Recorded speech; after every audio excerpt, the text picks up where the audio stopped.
L'actualité, c'est aussi la guerre qui s'intensifie chaque jour en Ukraine et qui fait écho à l'histoire des Syriens réfugiés à Toulouse. Ils portent sur ce conflit le regard de ceux qui partagent la souffrance. Sophie Pointer, Jean-Pierre Duns. Depuis le début du conflit en Ukraine, la télévision de Bassam Jouar est constamment allumée. Arrivé à Toulouse avec sa famille il y a 6 ans, ce réfugié syrien ancien militaire est un opposant de la première heure au régime de la famille El-Assad.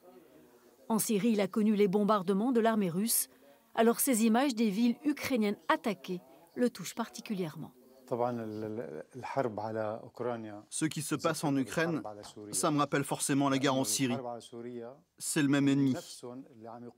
C'est Vladimir Poutine qui a déclenché cette guerre, c'est lui et son armée russe qui ont détruit une grande partie de la Syrie. Si Bassam Jouar se réjouit de voir la mobilisation des pays européens en faveur de l'Ukraine, il est aussi un peu amer. Nous, en Syrie, nous n'avons pas eu le même soutien de l'Europe, malgré beaucoup de promesses. C'est l'appui de la Russie et de l'Iran à Bachar el-Assad qui a été le plus fort. Il n'y a pas eu de sanctions contre le régime syrien, on s'est senti seul face à la Russie et à l'Iran. Sur les réseaux sociaux, Faten Alouche partage avec ses amis réfugiés syriens les dernières informations sur l'Ukraine. Cette ancienne professeure de français installée depuis 4 ans à Toulouse est bouleversée par cette guerre qui lui rappelle tellement ce qu'elle a vécu en Syrie. Chaque fois que je pense aux familles en Ukraine, ça me fait mal au cœur.